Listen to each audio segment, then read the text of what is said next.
Hello guys, നമുക്ക് free ആയിട്ട് തന്നെ അൺലിമിറ്റഡ് ആയിട്ട് വെയിറ്റിംഗ് കാശ് കിട്ടും. എങ്ങനെയാണെന്ന് നമ്മൾ ഈ വീഡിയോക്കകത്ത് പറയുന്നതുകൊണ്ട് നിങ്ങൾ സ്കിപ്പ് ചെയ്യാൻ തന്നെ വീഡിയോ ആണ്. നിങ്ങൾ ആപ്ലിക്കേഷൻ ഇൻസ്റ്റാൾ ചെയ്യുക. ഇൻസ്റ്റാൾ ചെയ്തതിന് ശേഷം നിങ്ങൾ ഗൂഗിൾ വെച്ച് സെൻഡ് ചെയ്യുക. സെൻഡ് ചെയ്യുമ്പോഴത്തേക്കും ഇങ്ങനെ ഇൻ്റർഫേസ് ആയിരിക്കും കാണാൻ സാധിക്കും. ഇവിടെ നമുക്ക് ഏൺ ചെയ്യാനായിട്ട് ഒരുപാട് ഓപ്ഷൻസ് കാണാൻ സാധിക്കും. പക്ഷേ നമ്മളിവിടെ മെയിനായിട്ട് ഏൺ ചെയ്യുന്നത് വേറൊരു രീതിയാണ്. അതെങ്ങനെയാണെന്ന് ഞാൻ പറയുന്നതായിരിക്കും. അതുകൊണ്ട് തന്നെ ഫസ്റ്റായിട്ട് നിങ്ങൾ വീഡിയോ സ്കിപ്പ് ചെയ്യാതെ തന്നെ കാണുക. ഇവിടെ നമുക്ക് പ്ലേ ടൈം ഗെയിംസ്, ലൂഡോ, അതുപോലെ തന്നെ റെഫർ, ആപ്പ് ടാസ്ക്, സർവേ, അങ്ങനെ 6 വരെ കണ്ടുകൊണ്ട് നമുക്ക് കോയിൻസ് ഏൺ ചെയ്യാൻ പറ്റും. പക്ഷേ നമ്മൾ മെയിനായിട്ട് ഏൺ ചെയ്യുകയെന്ന് വെച്ചാൽ റെഫർ ചെയ്തുകൊണ്ടാണ്. റെഫർ ചെയ്യുമ്പോൾ നിങ്ങൾ ശ്രദ്ധിക്കേണ്ട പ്രത്യേക കാര്യങ്ങളുണ്ട്. നിങ്ങളുടെ ലിങ്ക് കൂട്ടുകാർക്ക് ഷെയർ ചെയ്യുക. ഷെയർ ചെയ്തിട്ട് ഈ ആപ്ലിക്കേഷൻ അവരെക്കൊണ്ട് ഡൗൺലോഡ് ചെയ്യിക്കുക. ഡൗൺലോഡ് ചെയ്ത് കഴിഞ്ഞ ശേഷം ഇവിടെ പ്ലേ ടൈം ഗെയിംസ് എന്ന് പറഞ്ഞ ഓപ്ഷൻ ഉണ്ട്. അതിൽ നിന്ന് അവരെക്കൊണ്ട് ഒരു ആപ്ലിക്കേഷൻ ഇൻസ്റ്റാൾ ചെയ്യിപ്പിക്കുക. ഇൻസ്റ്റാൾ ചെയ്യിപ്പിച്ചതിന് ശേഷം അവരെക്കൊണ്ട് കുറച്ച് നേരമല്ല, ഒരു മിനിറ്റ് ആപ്ലിക്കേഷനിൽ നമ്മൾ കയറി വർക്ക് ചെയ്യിപ്പിക്കുക.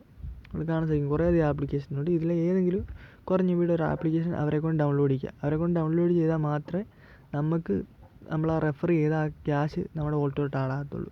അവരെക്കൊണ്ട് ആപ്ലിക്കേഷൻ ഇൻസ്റ്റാൾ ചെയ്യിപ്പിച്ചതിന് ശേഷം അവരെക്കൊണ്ട് വർക്ക് ചെയ്യിപ്പിക്കുക. വർക്ക് ചെയ്യുമ്പോഴത്തേക്ക് നമ്മുടെ വോൾട്ടിലോട്ട് നമ്മൾ ആ റെഫർ ചെയ്യുന്ന എത്ര വേണം കോയിൻസ് നമ്മുടെ വോൾട്ടിലോട്ട് ആ റെഫറിങ് ബോണസ് ആടാകുന്നതായിരിക്കും. അതുപോലെ തന്നെ റിവാർഡ്സ് എന്ന് പറയുമ്പോഴത്തേക്കും നമുക്ക് UPIയിലോട്ടും ഗൂഗിൾ പ്ലേയിലോട്ടും ഗിഫ്റ്റ് കാർഡായിട്ടും നമുക്ക് എടുക്കാൻ പറ്റുന്നതായിരിക്കും. UPIയിലാണെങ്കിലും ഗൂഗിൾ പ്ലേ ആണെങ്കിലും നമുക്ക് 10